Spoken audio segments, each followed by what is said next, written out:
some moments in love hit so hard you suddenly question everything you thought was unbreakable. The first year, they say, is where real love either roots deeply or slowly cracks in silence. When promises feel shaky, when trust feels thin, and when your heart is tired of trying, a quiet fear appears. What if this love can't grow anymore? If you're close to giving up, this video reveals the turning point that could change everything. When love begins to quietly fade. I didn't notice it at first. The way love doesn't leave like a storm, but more like a quiet sunrise that simply forgets to arrive. In Denmark, where the mornings are slow and the light feels like a whispered promise, I used to believe that love had its own rhythm, its own breath. But somewhere along the way, mine began to fade in a tone so soft that even my own heart couldn't hear it. And maybe that's the strange part. When something begins to disappear, you don't feel the emptiness immediately. You feel it in the silence between two words, in the hesitation before a message is typed, in the warmth that lingers shorter than it used to. That I remember standing in our small Copenhagen apartment, watching him move around the kitchen, quiet, focused, polite, almost distant. Not unhappy, not angry, just somewhere else. And the harder I tried to understand that look in his eyes, the more my own English practice felt pointless. My brain kept wandering. My motivation kept slipping. My heart kept taking up the space where learning should have lived. It's hard to focus on pronunciation when your chest is full of questions you can't pronounce in any language. There's something funny about the brain. It loves patterns, stability, repetition. But the heart panics when familiar things change. Suddenly, my listening exercises sounded blurry. My reading felt heavy. My speaking was filled with uncertainty. And I kept blaming myself, as if my lack of progress in English was the reason love was falling apart. But relationships don't collapse because of vocabulary gaps. They collapse because two people stop hearing each other, even when they're speaking the same language. In those days, I walked by the lakes in Copenhagen almost every afternoon. The water was always calm, almost reflective, like it was trying to show me what I refused to see. And slowly I realized something. The reason I couldn't learn well wasn't because I was incapable. It was because my mind was surviving, not growing. You can't pour new words into a cup already overflowing with doubt. But here's the twist. Sometimes losing your balance is the only way to learn how to walk again. Sometimes the crack in your voice is the beginning of fluency, not failure. And sometimes the fading of a love story is the moment your own voice finally becomes clear enough to hear. When silence becomes its own language. Silence is strange. It doesn't arrive loudly, and it doesn't need permission. It just appears slowly, politely, like a guest who slips into the room without knocking. In Denmark, where quiet is almost a cultural rhythm, I used to think silence was peaceful. But during that chapter of my life, it became something heavier. Something that lived between us like fog that refused to clear. And the more silent we became, the more fluent I grew in a language I never wanted to learn. The language of things we didn't say. There were evenings when we sat across from each other at the small table by the window, the Copenhagen sky turning a soft gray-blue behind him. He would stir his tea. I would pretend to read.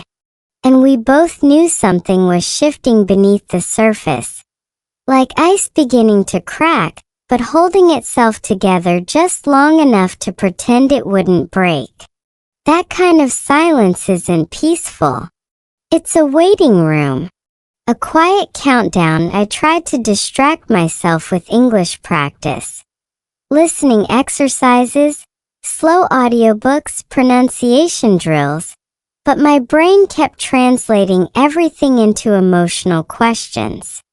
A simple phrase like "I miss you" echoed so loudly that even the calm Danish air felt too thin to breathe. And the more my mind wandered, the more guilty I felt. Why couldn't I focus? Why couldn't I push through? Why did every simple word feel so heavy? But here's the truth cognitive psychologists often point out. The brain shuts down non-essential tasks when your emotional world feels unsafe. Learning a language requires space, curiosity, playfulness. But heartbreak? Heartbreak turns your mental world into survival mode. Pushes learning to the bottom of the list. So when my listening practice felt impossible, it wasn't about English. It was about me trying to hear someone who had already stopped speaking to me. There was one night, rain tapping gently on the window, the apartment dim except for a single warm lamp, when I realized something had changed permanently. He sighed quietly. A sound so soft most people would have missed it. But silence amplifies everything. And in that small breath, I heard the truth neither of us knew how to say. We were drifting. Not fighting. Not breaking. Just drifting. Denmark teaches you to appreciate stillness. But I learned the hard way that stillness can also be a place where you lose yourself without noticing. I kept waiting for him to reach for me. He kept waiting for me to understand him without words. And the more we waited, the more the silence between us turned into a wall. But here's where the story begins to shift.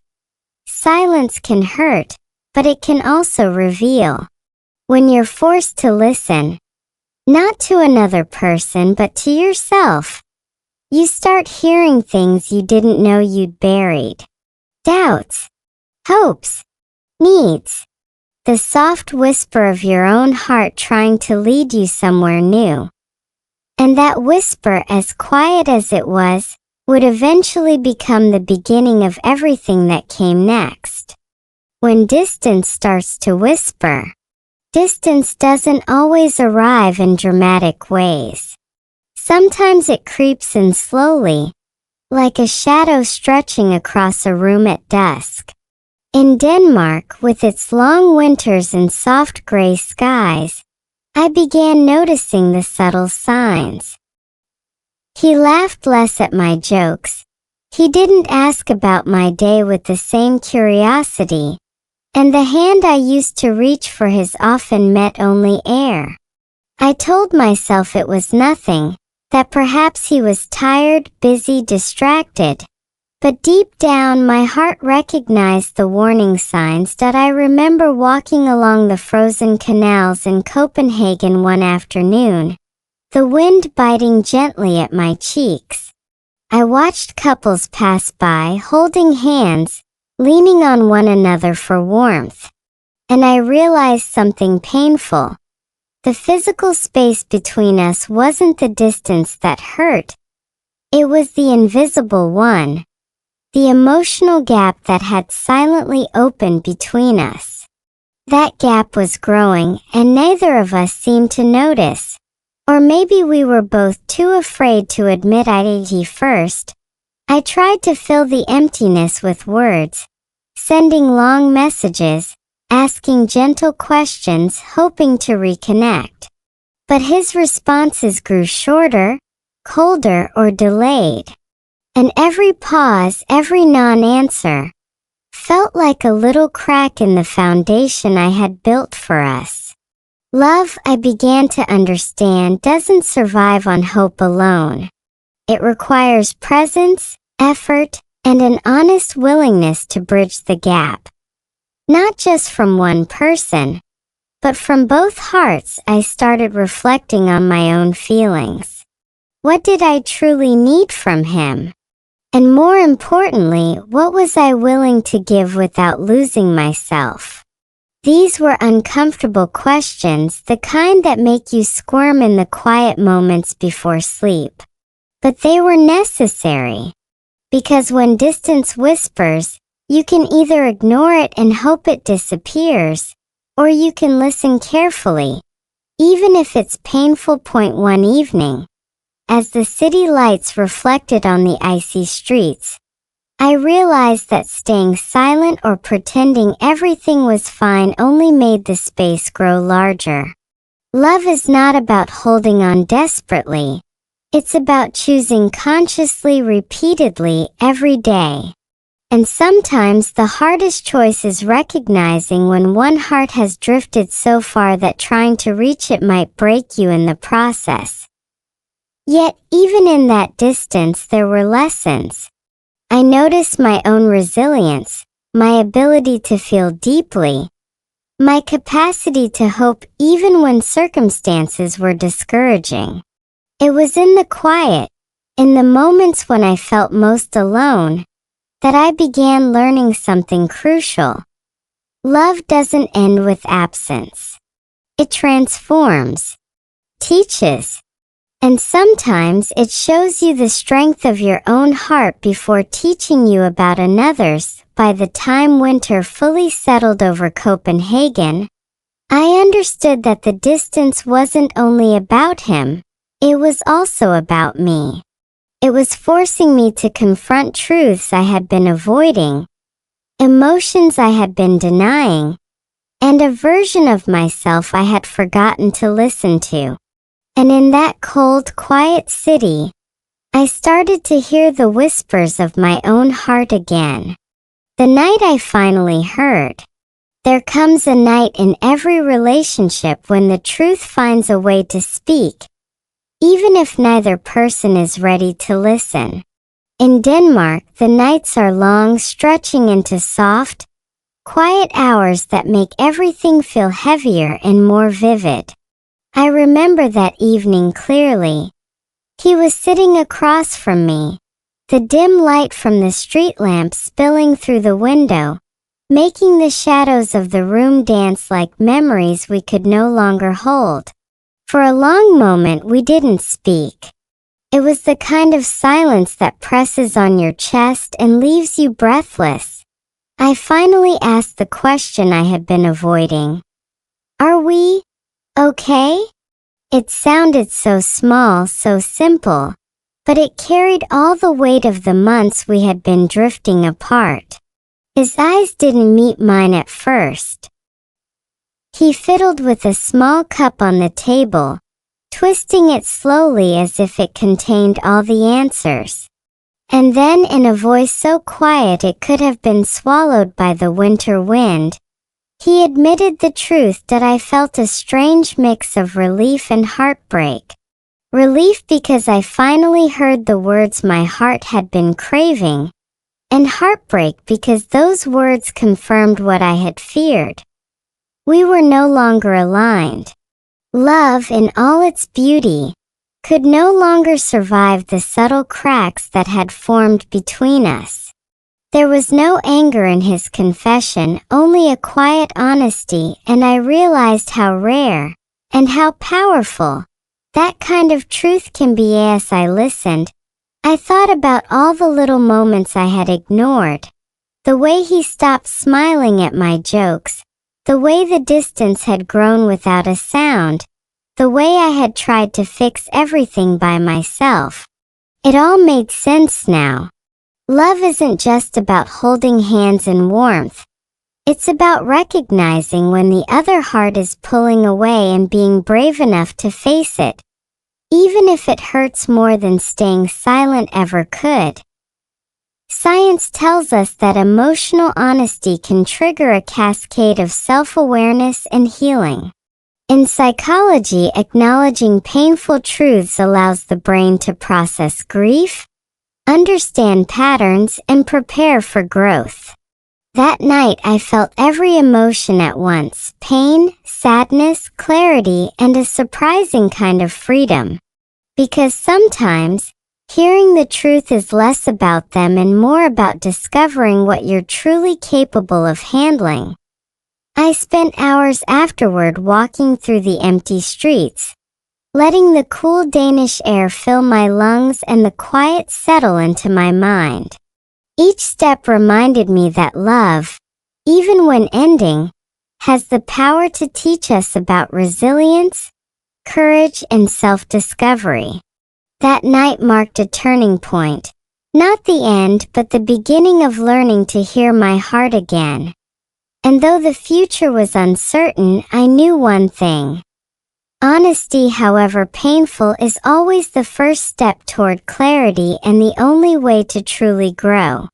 Learning to hear myself again. After that night, I realized the most important conversation I needed wasn't with him. It was with myself. In Denmark, where the streets are quiet and the cafes hum softly in the background, I began spending time alone just listening. First it felt strange. My own thoughts sounded foreign, like a language I had forgotten. But slowly I started recognizing the whispers my heart had been sending all along. Feelings I had ignored, needs I had denied, and a quiet strength I had underestimated. I would sit by the canals, watching the water move in gentle waves, and think about how I had given so much without noticing what I was losing. The city, with its crisp air and soft light, became a mirror for my emotions. Each reflection reminded me, healing starts not when someone else changes, but when you decide to listen to your own heartbeat. And listening is harder than it sounds. It means sitting with discomfort, facing the truth of loneliness, and letting yourself feel without judgment. I started small, journaling my thoughts in English, reading aloud, speaking to myself in ways I had only spoken to him. Every word was an exercise, not just in language but in understanding. Science supports this. Verbalizing feelings helps the brain process complex emotions and strengthens neural pathways, making your heart and mind more resilient. I was learning to translate my emotions into words, to give form to the invisible weight I had been carrying. One evening, as snow lightly fell over Copenhagen, I realized that I wasn't just hearing myself, I was beginning to trust myself. I could recognize my needs without guilt. I could acknowledge my sadness without shame. And most importantly, I could imagine a future where my happiness didn't depend solely on someone else.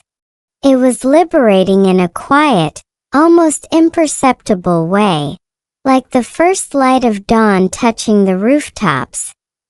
This process wasn't instant. Some days I would slip back into old patterns, wishing things could be different, feeling the pangs of what was lost. But slowly those moments became smaller, and my own voice grew stronger. I discovered that resilience isn't built in moments of joy. It's forged in the cold, quiet spaces of solitude, in the stillness where you finally confront the truth. By the end of those weeks, I could walk through the streets of Copenhagen with a sense of clarity. My heart no longer felt like a fragile vessel waiting to shatter. It felt like a compass, guiding me toward choices that honored who I was and what I needed.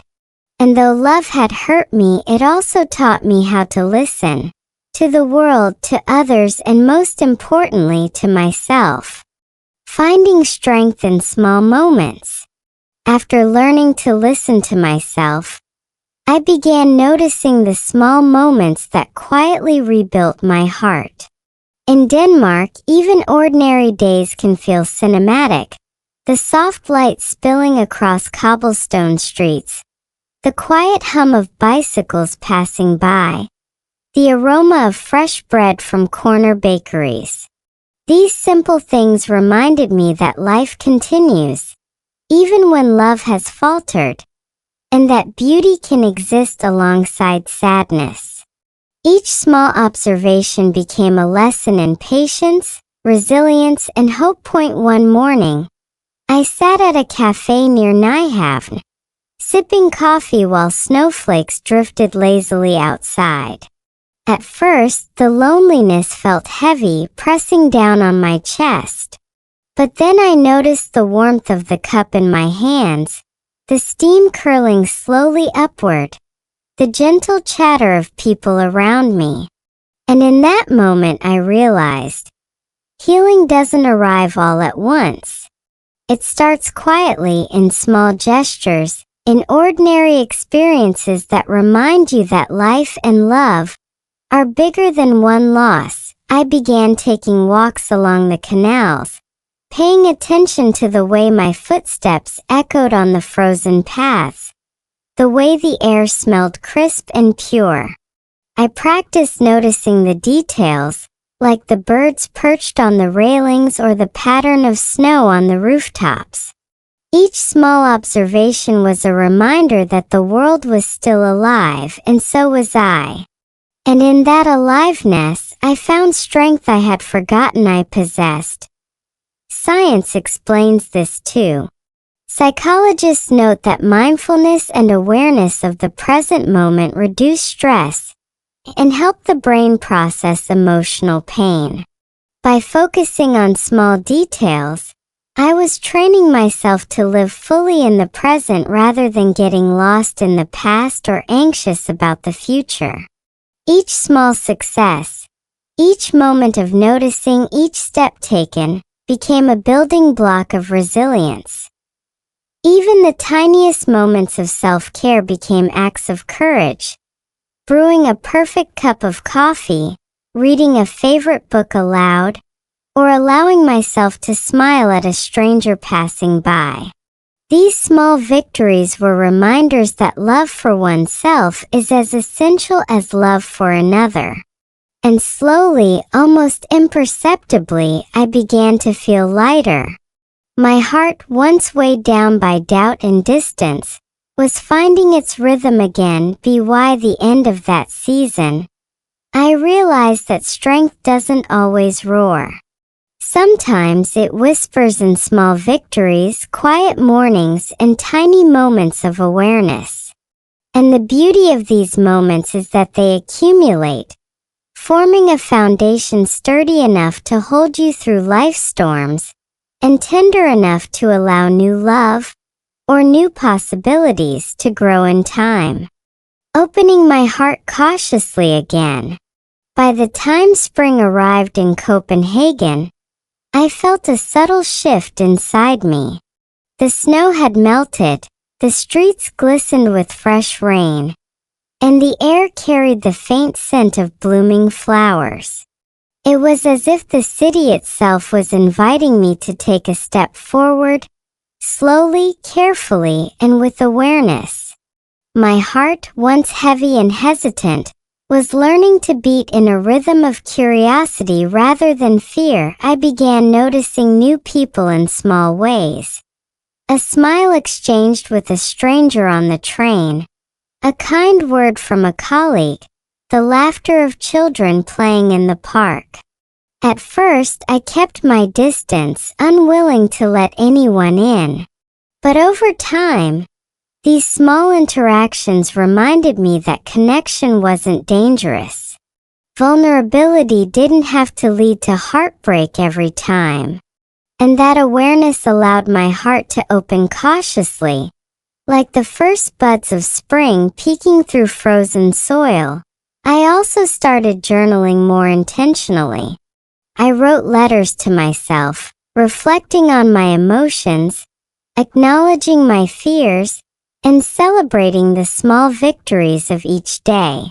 Writing became a mirror, helping me see the patterns in my past choices and recognize how far I had come. It reminded me that love isn't only about romantic relationships. It's about cultivating trust, patience, and understanding within yourself. First point: one evening, walking along the canals, I thought about the lessons from the first year of love: honesty, patience, empathy, and courage. I realized that love's true power lies not in its ability to stay forever, but in its ability to teach us how to navigate pain, growth, and change. And while I didn't know what the future would bring, I felt ready to move forward, aware of my boundaries, my desires, and my capacity to give and receive love with authenticity. Science supports this cautious approach. Research in psychology shows that people who reflect on past relationships and learn from them tend to develop healthier emotional patterns in future connections. By processing pain and observing my own reactions, I was rewiring my heart to approach love with both openness and wisdom. By the end of this part of my journey, I understood that opening your heart again doesn't mean forgetting the past or ignoring the pain. It means listening deeply to yourself, honoring your experiences, and stepping forward with awareness and courage. It means allowing the possibility of love while protecting the space that belongs solely to you. And in that quiet understanding, I discovered a profound truth. Sometimes the strongest love you can experience begins within yourself. Embracing new beginnings. Spring had fully arrived in Copenhagen, and with it came a sense of renewal that I hadn't felt in a long time. The soft sunlight bounced off the canals, the streets buzzed quietly with life, and the aroma of fresh pastries from nearby bakeries filled the air. Everything around me seemed to whisper a simple truth. Endings are not the same as failure. They are opportunities for new beginnings. I began to notice how the lessons from the past year shaped my perspective. I recognized the strength it took to listen to my heart, the courage required to face uncomfortable truths, and the resilience needed to rebuild a sense of self. And in that recognition, I felt a freedom I hadn't known before. A freedom to approach relationships without fear, without self-doubt, and with a newfound clarity. Small gestures became significant again. A smile shared with a stranger, a conversation that flowed naturally, or even a quiet moment alone with my thoughts. All of it reminded me that life continues to offer beauty, even after heartbreak. I realized that embracing new beginnings doesn't require a dramatic shift. It's built from these small moments of presence, awareness, and self-love. I also learned that love is not linear. The person I had been, the relationship I had cherished, and the pain I endured, all of it became part of a tapestry that prepared me for the next chapter. I could honor the past without being trapped by it. I could feel the lessons in every ache, every longing, and every silent evening spent reflecting. And that awareness gave me the confidence to welcome new possibilities without fear. By the end of my walks along the quiet streets, I noticed the soft stirrings of hope returning. I felt my heart open in a measured, gentle way, aware that vulnerability was not weakness but a necessary path to connection. I realized that the courage to love again starts with the courage to be fully present for yourself. It starts with acknowledging your worth, your boundaries, and your ability to grow. Science agrees. Practicing self-compassion and mindfulness after emotional loss strengthens emotional resilience and prepares the brain to form healthier connections in the future. Every step I took, every breath I allowed myself to take, reinforced the idea that life is always moving forward, and so must we. And as I watched the Danish sunset paint the sky with shades of rose and gold, I smiled. I had survived love, heartbreak, and the quiet loneliness that comes in between. And now I was ready, not desperate, not searching, just ready to listen to my heart again, to embrace new beginnings, and to honor the journey that had taught me the most important lesson of all. Love begins with you.